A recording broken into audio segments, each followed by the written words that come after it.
कथा, जय जय वेद कथा। सुनो रे भाई वेद कथा।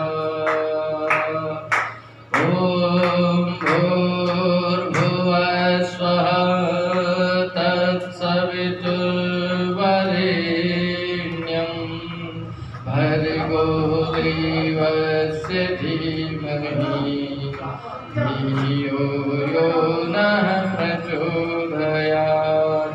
ओम भूर्भुवः स्वः तत्सवितुर्वरेण्यं भर्गो देवस्य धीमहि धियो यो नः प्रचोदयात्। ओम भूर्भुवः स्वः तत्सवितुर्वरेण्यं भर्गो देवस्य धीमहि धियो यो नः प्रचोदयात्। जय जय वेद कथा। सुनो रे भाई वेद कथा।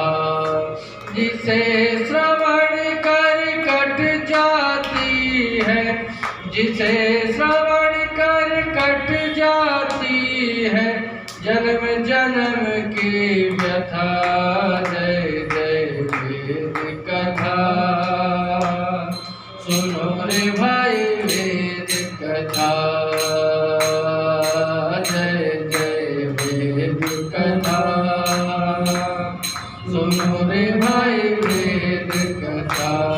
सुनो रे भाई वेद कथा। बोली वेद माता की जय।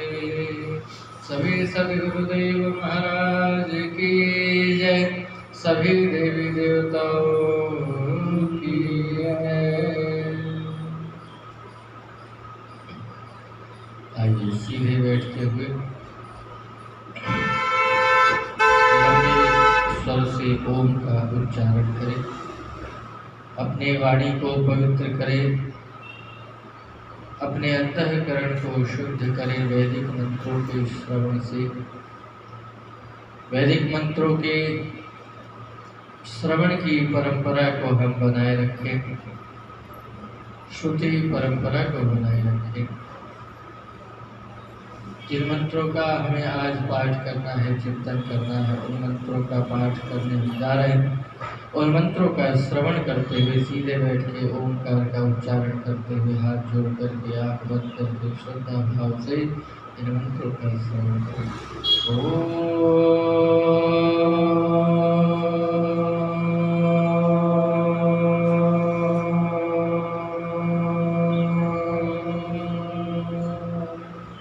देव्राः सोमास आगह्या शर्वन्तः सुताय मे वायोतान् प्रस्थितान् पिबा।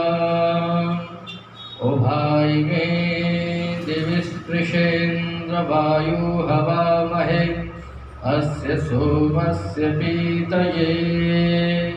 ओम यच्चिद्धीते विशो यथा प्रदेवं वरुणव्रतं धेनीमसिद्ध्यवीद्यवी। ॐ यत्र ग्रावा पृथुवुत्ना ऊर्ध्वो भवति सूतवे। उलूखलसुतानां एविन्द्रजल्गुलः। ॐ यच्चिद्धि सत्यसोमपा अनाशस्ता इव स्मसि आतो न इन्द्रशंसय गोष्वाश्वेषु शुभ्रेषु सहस्रेषु तुविमघा। ॐ तमग्ने प्रथमं विरार्षे देवो देवानां भव शिव सखा। तव व्रते कवयो वेद्मना पशो जायन्तमरुतो भ्राजदृष्टया। ॐ तमग्ने प्रथमो विरस्तमः कविर्देवानां परिभूषसि व्रतम्। विभुर्विश्वस्मै भुवनाय मेधिरो द्विमाता शयोः कटिधा सिदायवे। ॐ त्वमग्नि प्रथमस्त्वं पितासि नस्त्वं वयस्कृत् धीरिवत्तव जामयो वयं सं त्वारायः शनिसजनः सं सहस्रिणः सुवीरं यन्ति प्रथमापदाभ्यः। ॐ शान्तिः शान्तिः शान्तिः।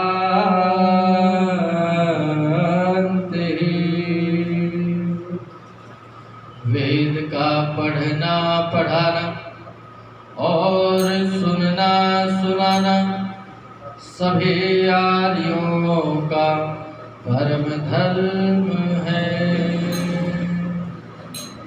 वेद पढ़ो और पढ़ाया करो, वेद सुनो और सुनाया करो। वेद पढ़ो और पढ़ाया करो, वेद सुनो और सुनाया करो। सभी भरम को मिटाया करो, वेद पढ़ो और पढ़ाया करो। वेद सुनो और सुनाया करो। ईश्वर क्या है, प्रकृति क्या है, वेद हमें बतलाए। ईश्वर क्या है, प्रकृति क्या है, वेद हमें बतलाए। जीव कहाँ से जग में आए और कहाँ को जाए। जीव कहाँ से जग में आए और कहाँ को जाए। सभी भरम को मिटाया करो, सभी भरम को मिटाया करो। वेद पढ़ो और पढ़ाया करो, वेद सुनो और सुनाया करो। वेद पढ़ो और पढ़ाया करो। मिलकर रहना, मिलकर चलना, वेद हमें सिखलाए। मिलकर रहना, मिलकर चलना, वेद हमें सिखलाए। जग में सारे भाई बंधो, वेद हमें बतलाए।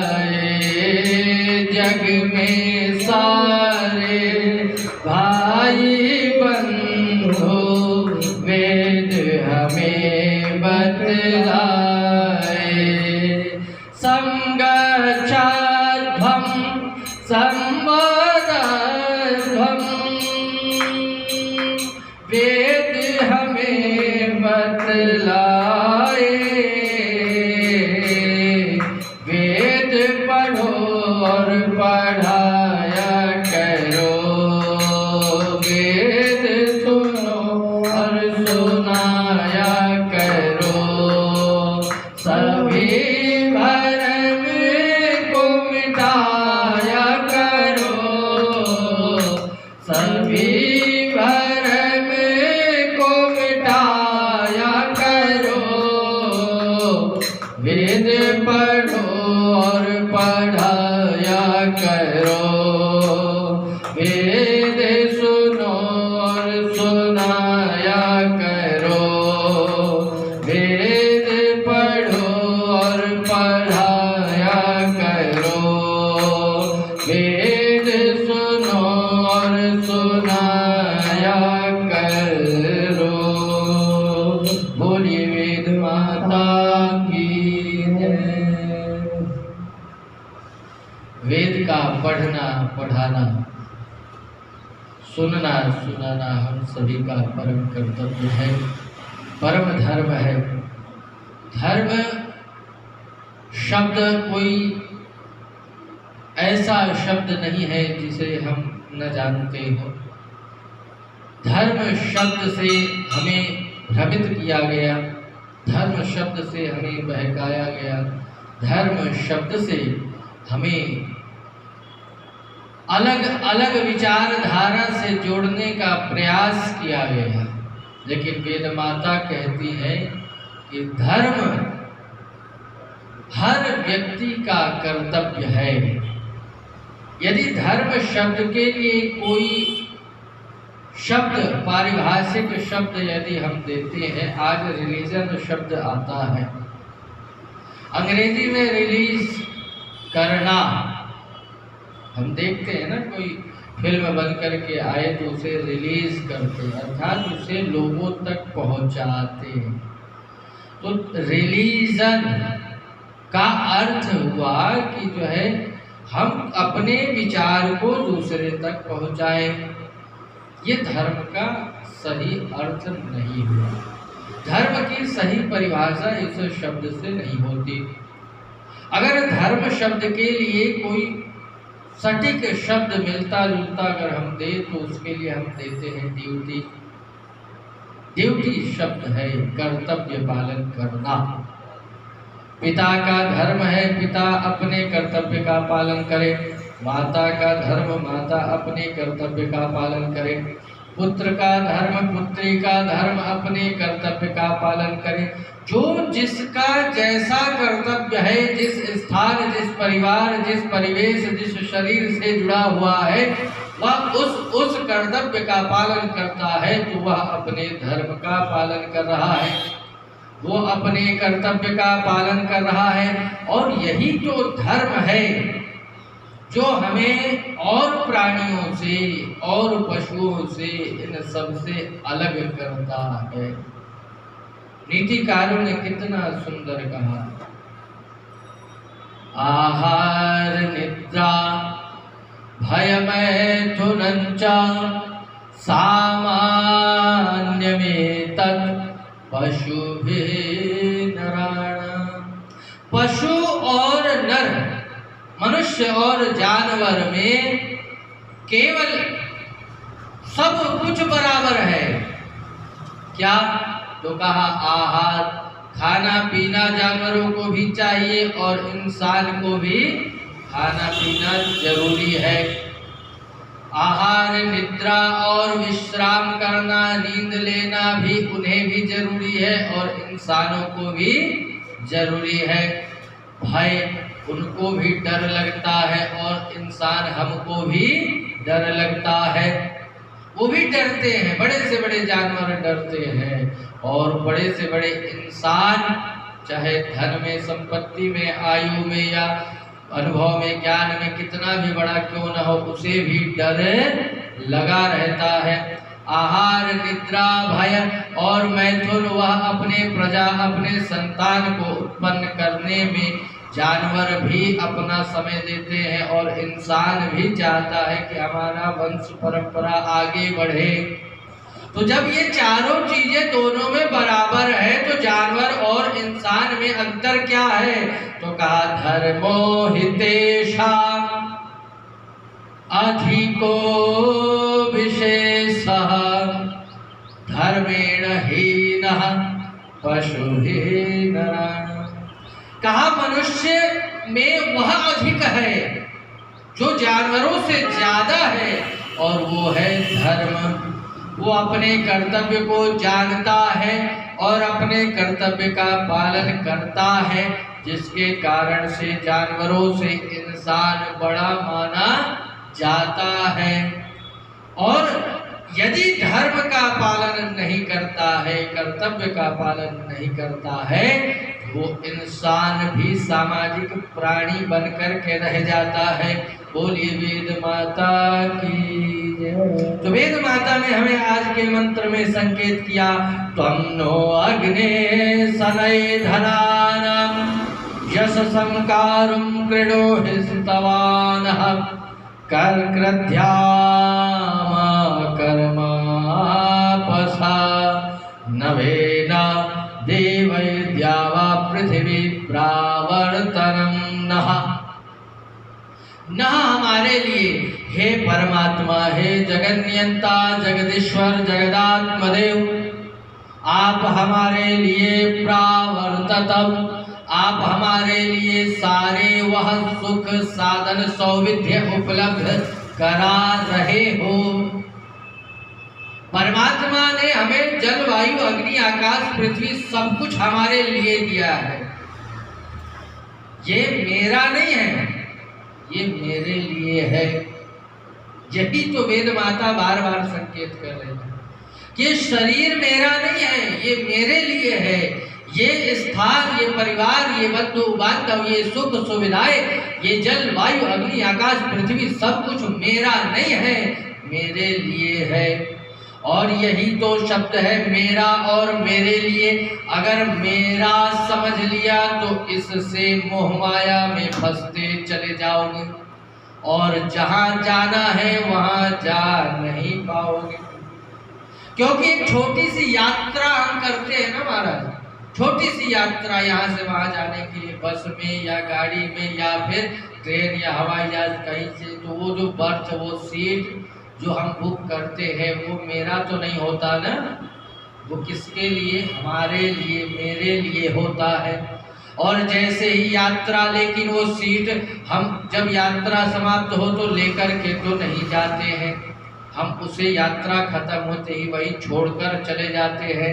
हमें उससे लगाव नहीं होता, मोह नहीं होता, उससे आसक्ति नहीं होती, हम उसको सजोने का प्रयास नहीं करते हैं, हम उसमें कलर नहीं करते, हम उसमें कपड़ा नहीं पहनाते, हम उस पर अगरबत्ती धूप धोना पोछना कुछ नहीं करते हैं, क्योंकि हमें पता है कि ये मेरा नहीं है, ये मेरे लिए था। जब तक मैं इस पे बैठा तब तक ये मेरे लिए है, अब मेरे जाने के बाद ये किसी और के लिए हो जाएगा। और जैसे हम ये शरीर छोड़ता है कोई हमारे घर से तो रोना धोना शुरू हो जाता है, क्योंकि हमने वहां मोह माया आसक्ति जोड़ दी और कहा ये मेरे पिता, मेरा बंधु, मेरा घर।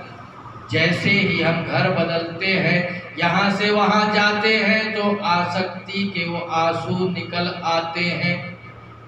लेकिन जब किराए का घर हो, जब बदलना हो, तब हमें इतना नहीं लगता, क्योंकि हमने सोचा है कि यह मेरे लिए था। जब तक मैं किराया भर रहा था तब तक मेरे लिए था, अगला किराएदार कोई और आएगा।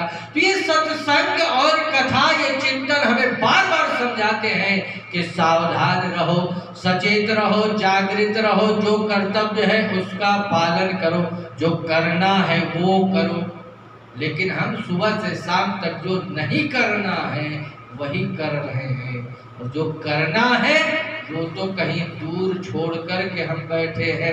मंत्र ने कहा प्रावर्तनम नः, हे प्रभु आपने हमारे लिए सब कुछ प्रदान किया है।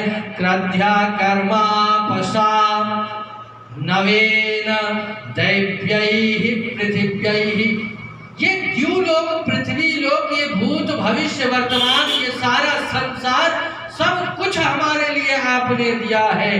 त्वं नो अग्ने सवने धनानां, हे अग्नि तुम सब धनों में सबसे बड़े धन संपत्ति हमारे लिए हो। आपने हमारा अस्तित्व हमें दिया और आपने हमें सबसे बड़ी धन संपत्ति, हमारा अस्तित्व, हमारा स्वरूप ही हमें दिखा दिया। हम सत्संग में जाते हैं तो सत्संग हमें हमारा स्वरूप दिखा देता है। सत्संग ऐसा दर्पण है जो हमारे से कुछ भी नहीं छुपाता महाराज। जो जैसा है वैसा हमें दिखा देता है, लेकिन ये मन है ना, ये जो हमारे शरीर में बैठा हुआ है, ये कहता है कि सत्य देखोगे तो तुम सत्य से जुड़ोगे नहीं। तुम सत्य के साथ, जब सत्य के साथ तुम्हें सत्य दिखाया जाएगा ना तो कड़वा लगता है। जो दोस्त मित्र बंधु जो हमें सही रास्ता दिखाते हैं वो हमें बुरे लगने लगते हैं, वो हमें अच्छे नहीं लगते। वो अच्छी बातें हम जिससे दूर भागते हैं जो हमारे जीवन के कल्याण के लिए है। लेकिन जो अगर कहेगा कि शॉर्टकट रास्ता है, पैसा कमाने के लिए तुम्हें एक उपाय बताता हूँ कि शॉर्टकट रास्ता ये करो ऐसे हो जाएगा, व्यक्ति उस ओर जल्दी भागता है कि शॉर्टकट रास्ता जल्दी पकड़ो जल्दी पकड़ो। लेकिन आचार्य चाणक्य क्या कहते हैं? रास्ते दो हैं, एक श्रेय है एक प्रिय है।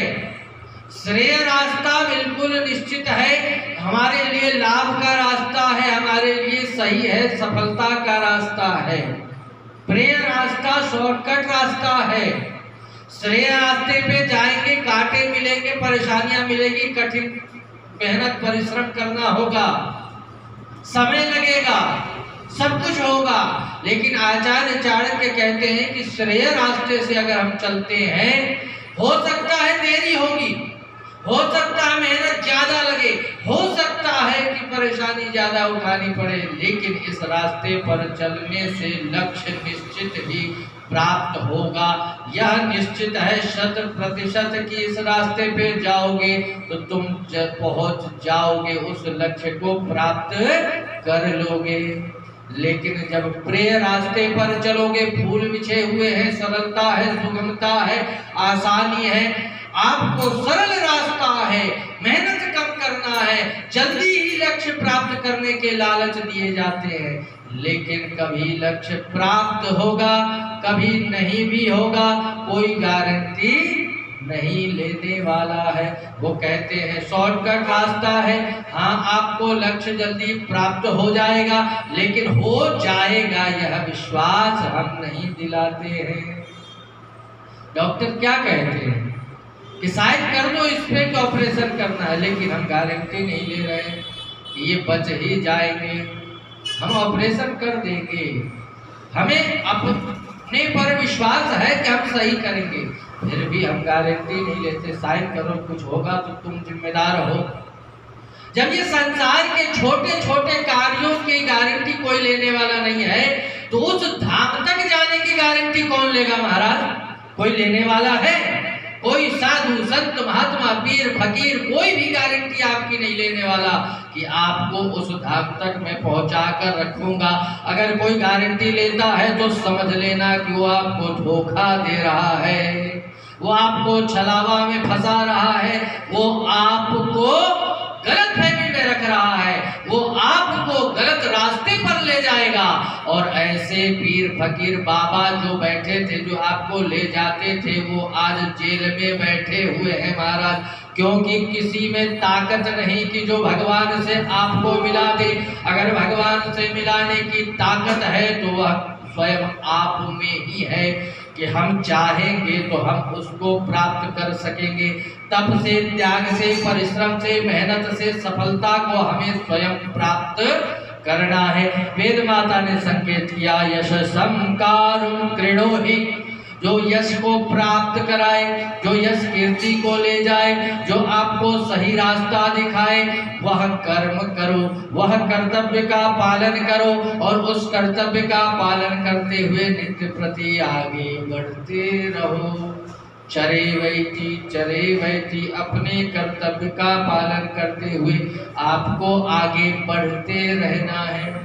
हमें अगर सही रास्ते पर है, अगर धर्म के रास्ते पर हैं, अगर सही दिशा में हम जा रहे हैं, तो हमें भरोसा होना चाहिए, हमें विश्वास होना चाहिए कि उसका फल सही मिलेगा ही मिलेगा। हमें चिंता नहीं, आशा नहीं करनी है कि उसका फल हमें मिलेगा। हमें विश्वास है कि हम सही रास्ते पर हैं, हम पहुंच जाएंगे। आंख बंद करके भी अगर जाएं तो भी हम पहुंच जाएंगे, क्योंकि ये रास्ता वही जाता है, हमें विश्वास है। और किसने कहा? वेद माता ने कहा है। वेद माता के एक एक शब्द, एक एक वाक्य कोई राह चलते किसी व्यक्ति के वाक्य नहीं है, ये ईश्वरीय वाणी है। ये साक्षात ईश्वर ने अपने ज्ञान से, अनुभव से ऋषियों के अंतःकरण में प्रकाशित किया है।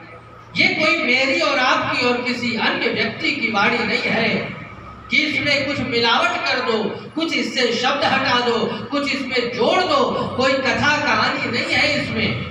कोई कहता है कि वेद में कथा कहानी दृष्टांत ये सारी चीजें हैं, तो ये कुछ भी नहीं है।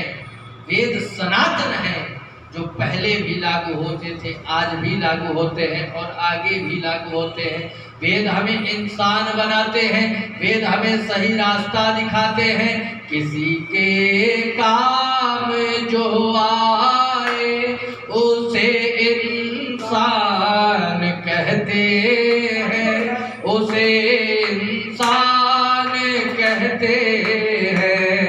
किसी के काम जो आए उसे इंसान कहते हैं, उसे इंसान कहते हैं। पराया दर्द अपनाए उसे इंसान कहते हैं, उसे इंसान कहते हैं। कभी दुख है, कभी सुख है, इसी का नाम जीवन है। कभी सुख है, कभी दुख है, इसी का नाम जीवन है। कोई जीता है हंस हंस कर, कोई जीता है रो रो कर। कोई जीता है हंस हंस कर, कोई जीता है रो रो कर। मुसीबत में न घबराए, मुसीबत में न घबराए, उसे इंसान कहते हैं, उसे इंसान कहते हैं। किसी के काम जो आए उसे इंसान कहते हैं, उसे इंसान कहते हैं। यूं जीने को पशु भी तो अपना पेट भरते हैं। अगर महाराज यही हमारा जीवन है कि भोजन करना है, कपड़ा इकट्ठा करना है, पहनना है, खाना है, तो संसार में कपड़ा और भोजन की कोई कमी नहीं है महाराज। आप घर से निकल तो जाओ, मत भी निकलो, एक जगह बैठ जाओ कहीं भी, आपके पास कपड़ों की ढेर मैं लगा दूंगा। भोजन के लिए मैं इसकी प्रेरणा से आपकी जिंदगी भर की व्यवस्था हो जाएगी।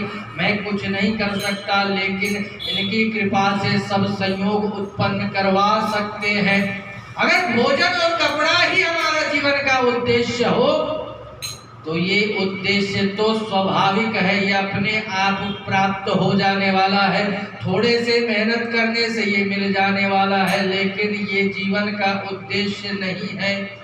जीवन का यही उद्देश्य होता तो हमें इंसान भगवान कभी नहीं बनाते, वो हमें जानवर के योनि में शरीर में ही रखते, क्योंकि उनको भी भोजन और उनको भी रहना, उनको भी सब कुछ अपने आप मिलता रहता है। यूं जीने को पशु भी तो अपना पेट भरता है। यूं पशु भी तो अपना पेट भरता जो बाँट कर खाए, पथिक जो बाँट कर खाए, उसे इंसान कहते हैं, उसे इंसान कहते हैं। किसी के काम जो आए, उसे इंसान कहते हैं, उसे इंसान कहते हैं। पराया दर्द अपनाए, उसे इंसान कहते हैं, उसे इंसान कहते हैं, उसे इंसान कहते हैं। वेद माता ने हमें संकेत किया, हमें रास्ता दिखाया, हमें समझाया कि ध्यान रहे अपने लिए। आपको जीवन में यदि कुछ करना है, अपने लिए कोई रास्ता चुनना है, अपनाना है, तो आप धर्म का रास्ता चुनो, धर्म के कार्यों में लगो, अपने जीवन के कर्तव्य का पालन करते हुए आगे बढ़ो। क्योंकि अपने कर्तव्य को छोड़ करके अगर हम कोई कार्य करते हैं तो सब के सब अधर्म के कोटि में आ जाते हैं। घर में माँ बाप बैठे हैं, रो रहे हैं, परेशान हैं, और बाहर हम बड़े बड़े वृद्धाश्रम चला रहे हैं तो उसका 1% भी लाभ नहीं मिलता है। घर के लोग परेशान हैं, पीड़ित हैं, दुखी हैं, और उनको खाने पीने की व्यवस्था नहीं कर पा रहे हैं, लेकिन बाहर बड़े बड़े लंगर लगा रहे हैं, भोग प्रसाद चढ़ावा के रूप में सब कुछ कर रहे हैं, तो वो कोई भी कार्य हमारे लिए 1% भी लाभ देने वाला नहीं है। वेद माता हमें बार बार संकेत कर रही हैं और हमें समझा रही हैं। त्वमग्ने प्रथमास्त्वं पितासिनस् त्वं वयस्कृ तव जायमो वयम्। हे प्रभु, आप ही सर्वप्रथम इस संसार को जन्म देने वाली माता हो, और आप ही इस संसार के पालन पोषण करने वाले प्रथम पिता हो।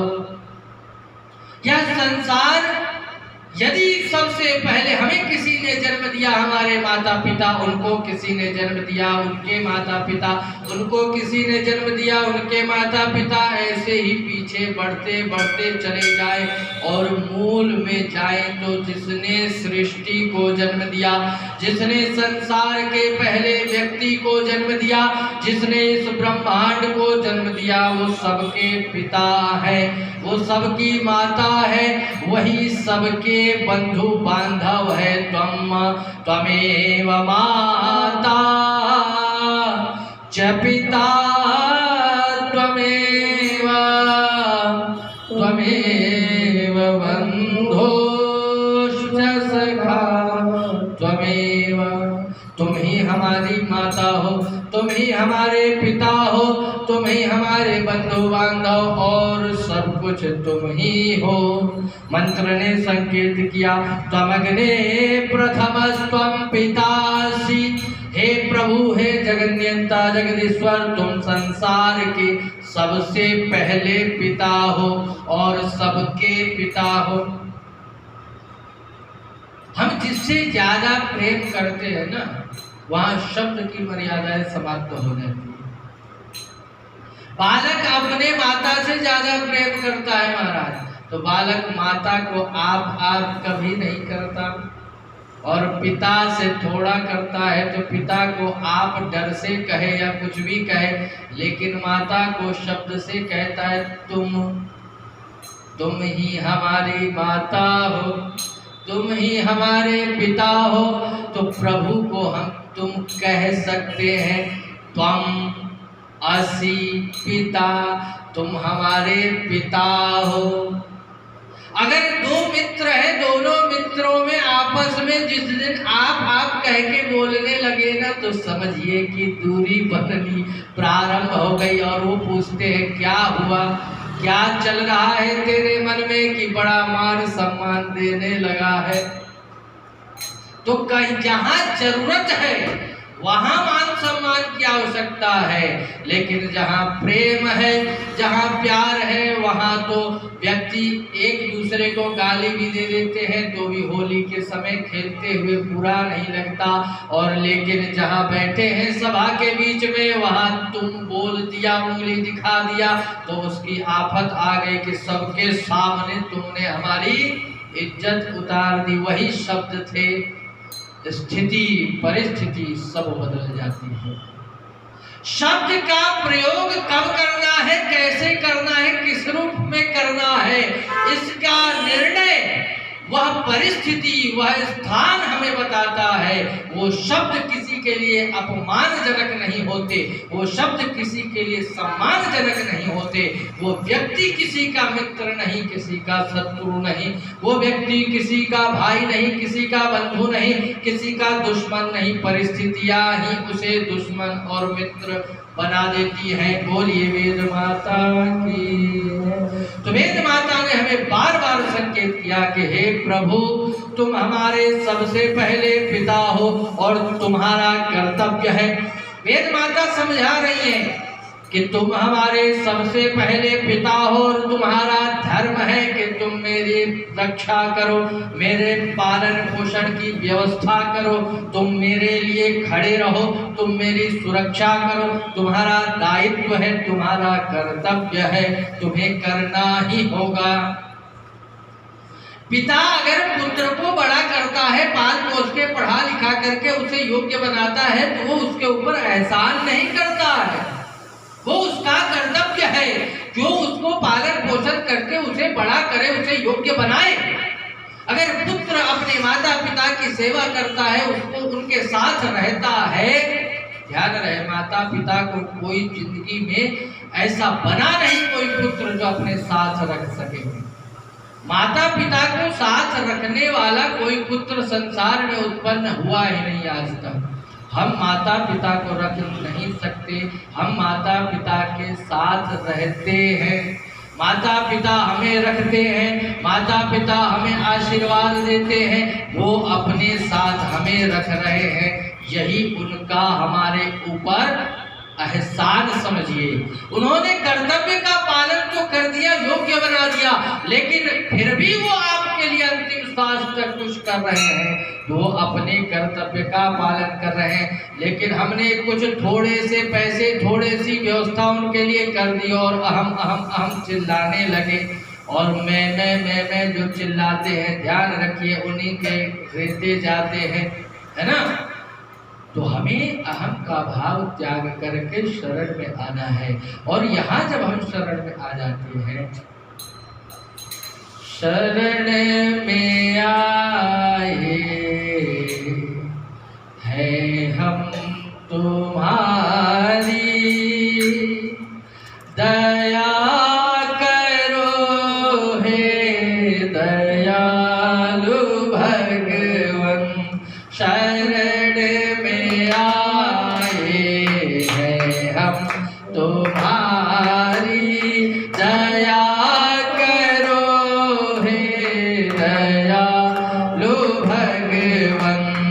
शरण में आए हैं हम तुम्हारी, दया करो हे दयालु भगवन।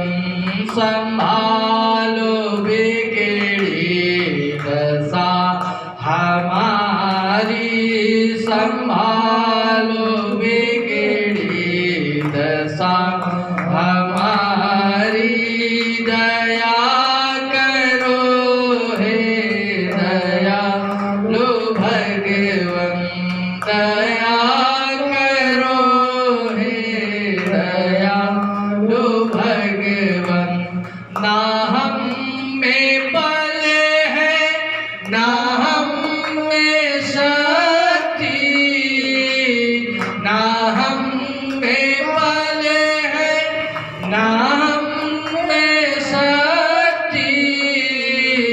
ना हम में साधन ना हम में भक्ति, ना हम में साधन ना हम में भक्ति। हमारे पास कुछ भी नहीं है प्रभु, हमारे पास न बल है, न सामर्थ्य है, न साधन है, न भक्ति है, कुछ भी नहीं है। मेरा तो कुछ भी नहीं है, मेरा तो रूप ही नहीं है, आकार ही नहीं है, तो और मैं क्या कहूँ। मेरा तो कुछ भी है ही नहीं। आपने मुझे तो निराकार अपने जैसा अंश बना दिया, आपने हमें अपने जैसा अजर अमर अभय नित्य पवित्र बना दिया। आपने तो हमें कुछ ऐसा दिया ही नहीं, केवल हमें अनुभव मात्र से हम एक दूसरे को समझ पाते हैं, तो हम अनुभव से ही आपके शरण में उपस्थित हैं। ना हम में बल है, ना हम में शक्ति, ना हम में साधन, ना हम में भक्ति, तुम्हारे दर के हैं हम भिखारी, तुम्हारे दर के हैं हम भिखारी। दया करो हे दयालु भगवन, शरण में आए हैं हम तुम्हारी।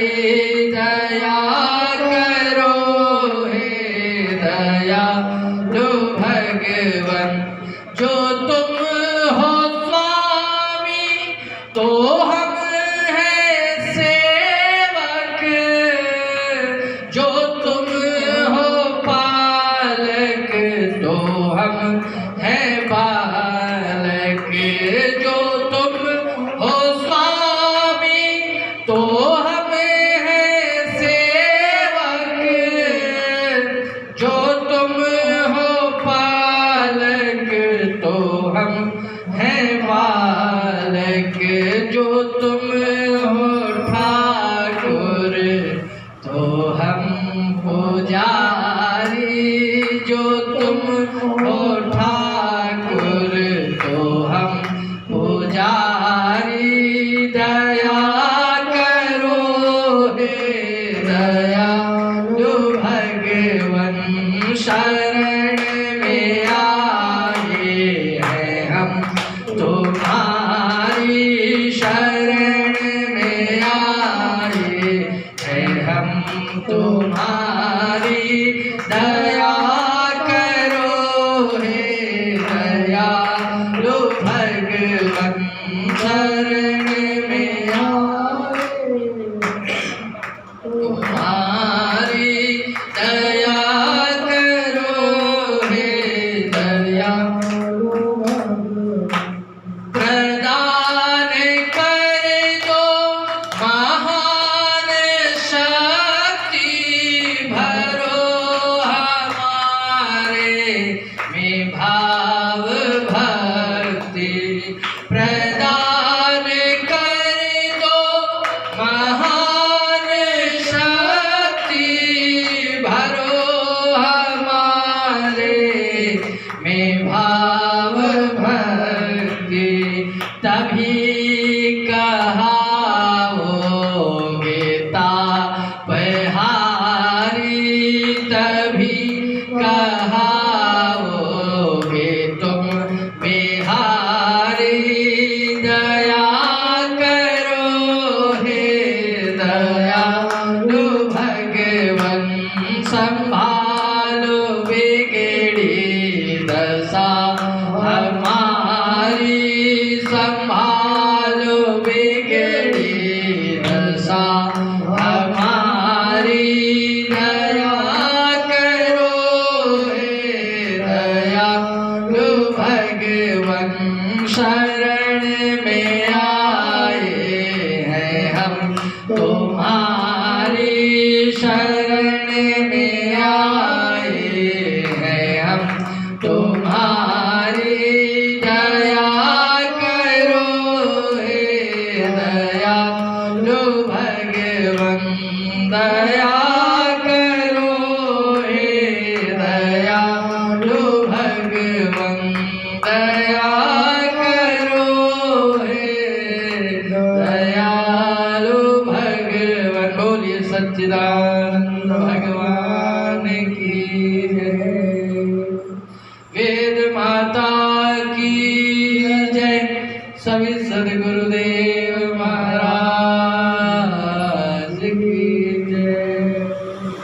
तो वेद माता ने हमें बार बार संकेत किया, हमें समझाया, हमें जागृत किया है, हम सबको प्रेरित किया है कि वह प्रहलाद के बेला में, प्रभात के बेला में, सुबह सुबह जब हम उठते हैं तो ये चिड़ियों की चहचहाहट आपकी ही कीर्तन भजन कर रही होती है, ये सूर्य की किरणें आपकी ही प्रतीति अनुभव को करा रही होती है।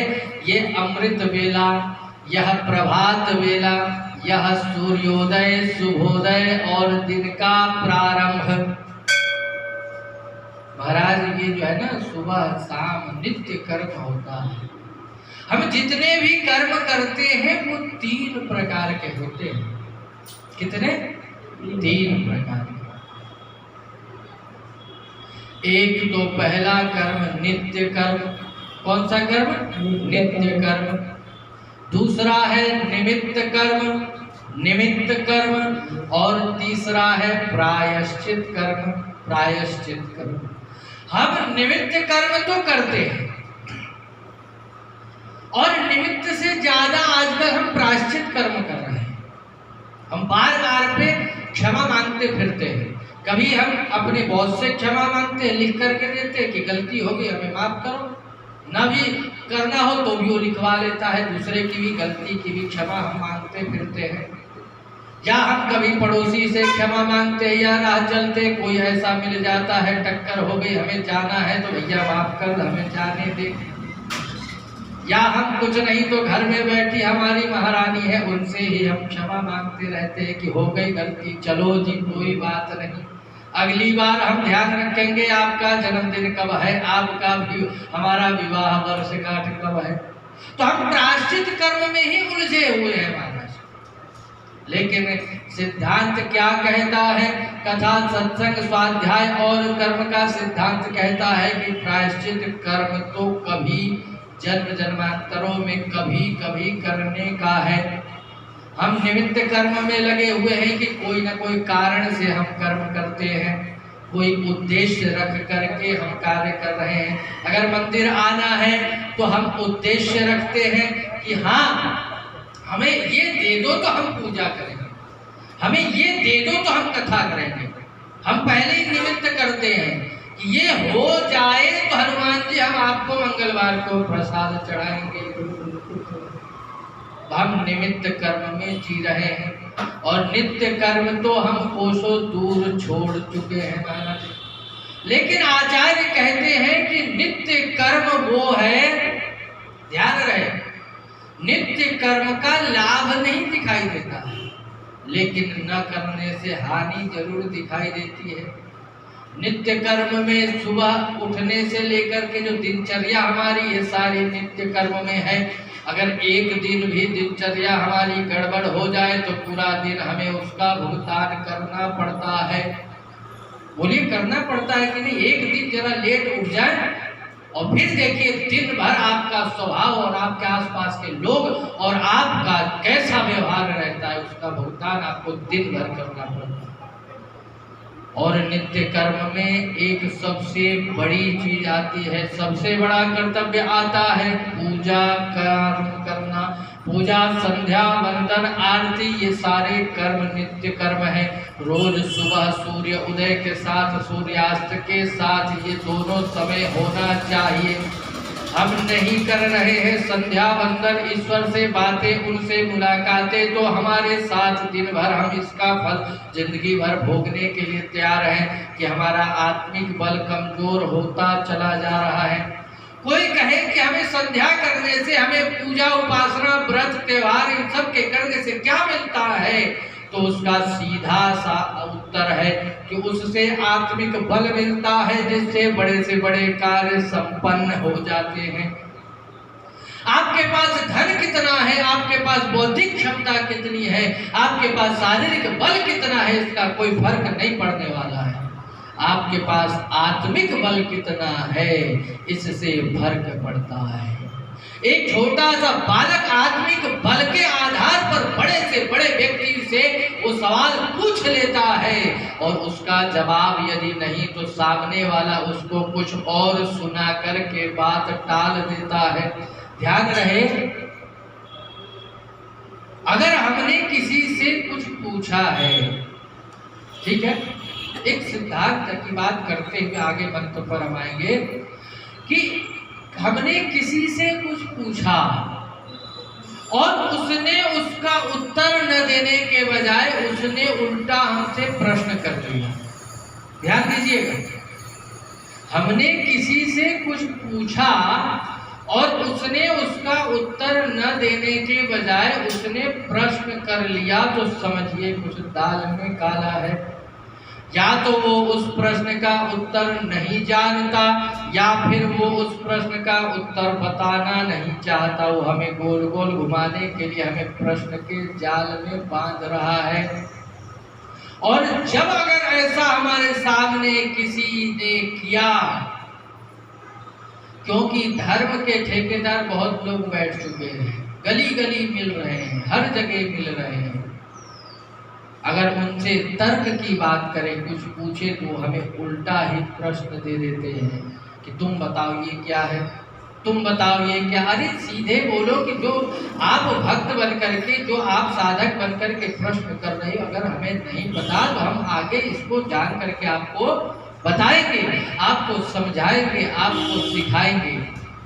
लेकिन अगर नहीं पता, अगर ऐसा बोल देंगे तो उनकी दुकान बंद हो जाएगी, वो बैठ जाएंगे, वो कुछ जानते तो है नहीं, वो समझा तो पाएंगे नहीं। लेकिन बात हो, क्योंकि इसी का परिणाम है कि आज जो गायत्री मंत्र है ना, आप गूगल पे सर्च करेंगे तो इस गायत्री मंत्र को अश्लील मंत्र बता रहे हैं लोग। और इसको जवाब देने के लिए हम जैसे कुछ इधर उधर पड़े हुए जो वेद के सत्संग से वेद के मंत्रों को समझकर बैठे हैं, तो वो उसका जवाब दे रहे हैं। लेकिन जो बड़े बड़े लोग बैठे हैं, जो उस मंत्र का अर्थ तक नहीं जानते हैं, उन्होंने उसके साथ ये बातें बैठा दी कि इस मंत्र को महिलाएं नहीं बोलेंगी, इस मंत्र को बच्चे नहीं बोलेंगे, तो इस मंत्र को कान में फूंक दो, तो इस मंत्र को खुलकर न पढ़ो, क्योंकि उसका उनके पास जवाब नहीं है, अर्थ नहीं है, कुछ नहीं है, तो बता नहीं सकते, तो दूसरा रास्ता उन्होंने दे दिया।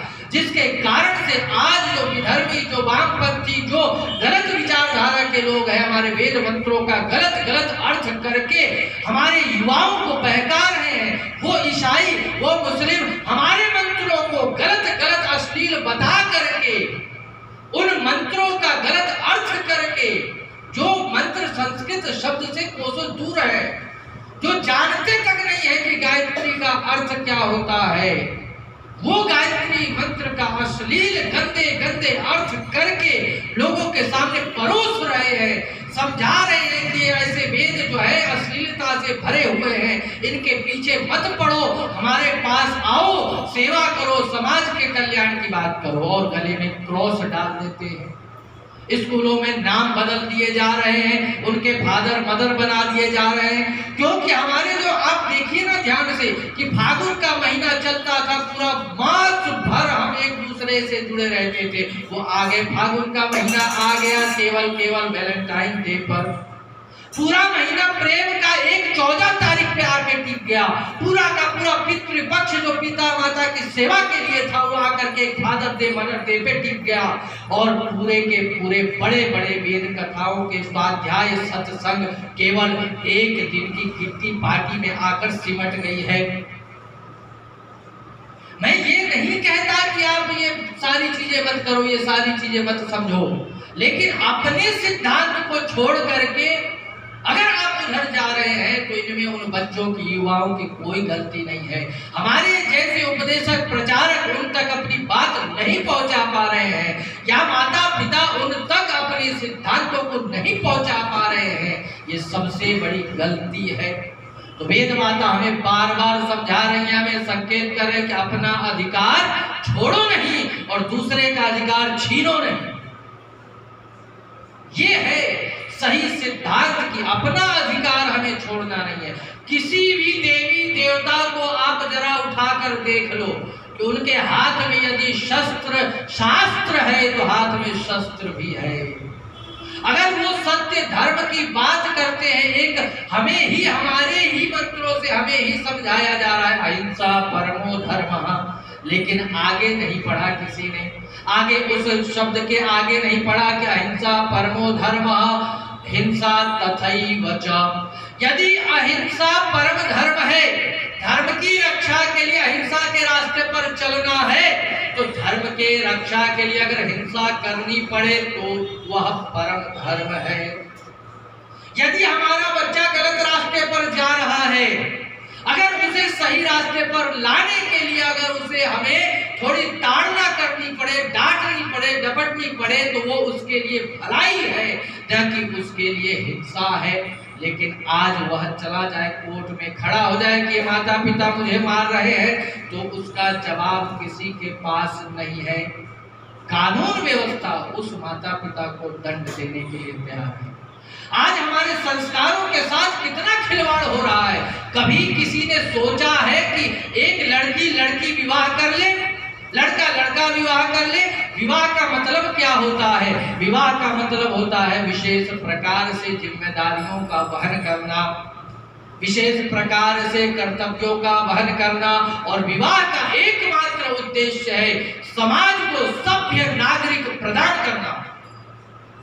क्या दो लड़कियां मिलकर के एक संतान उत्पन्न कर सकते हैं कि विवाह करने का अधिकार किसी ने दे दिया? लेकिन नहीं, समलैंगिक विवाह करो, कानून ने इनको छूट दे दिया। चलो ये भी छोड़ो जी महाराज, लिविंग रिलेशन में रहो, 2 साल 3 साल उसने आपके साथ जो किया किया, और फिर बाद में जो परिस्थितियां बिगड़ी तो आके खड़े हो गए कि उसने मेरे साथ गलत किया। तो ये सारी चीजें, हम सत्संग, हम कथा, हम स्वाध्याय, हम वेद के रास्ते से दूर हो गए हैं। ध्यान रखिएगा, शब्द है वेदना। हम वेदना में हैं, हम परेशान हैं, लेकिन वेदना शब्द में ही अर्थ छुपा है। वेदना, जहां जहां पर वेद नहीं है वहीं वहीं पर वेदना है।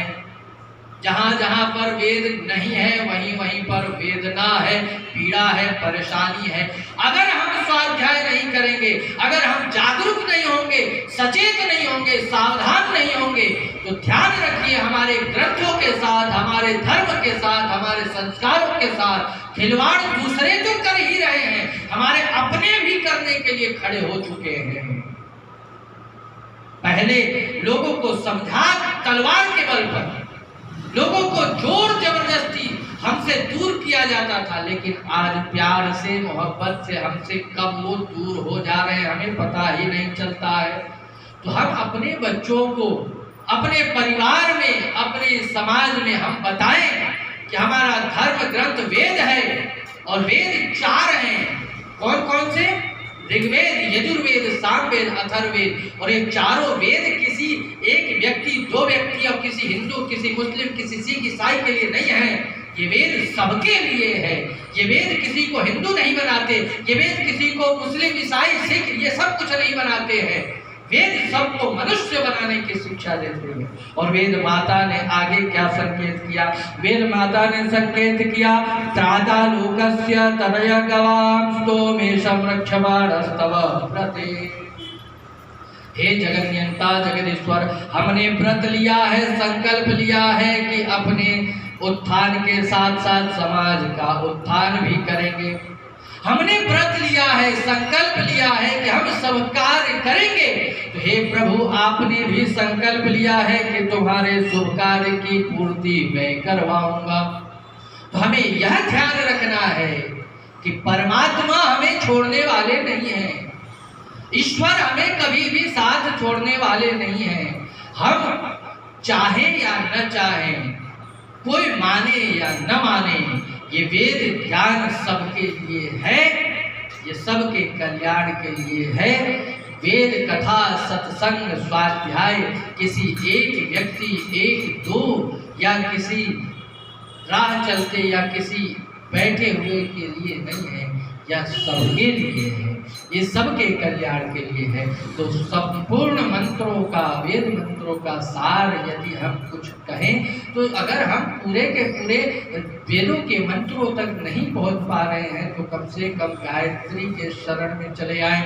जो मंत्र दिव्य आदेश देता है, और दिव्य संकेत करता है उस तक हम पहुंच जाए। और वेदों में मंत्र हजारों है, गायत्री मंत्र का क्या कहना।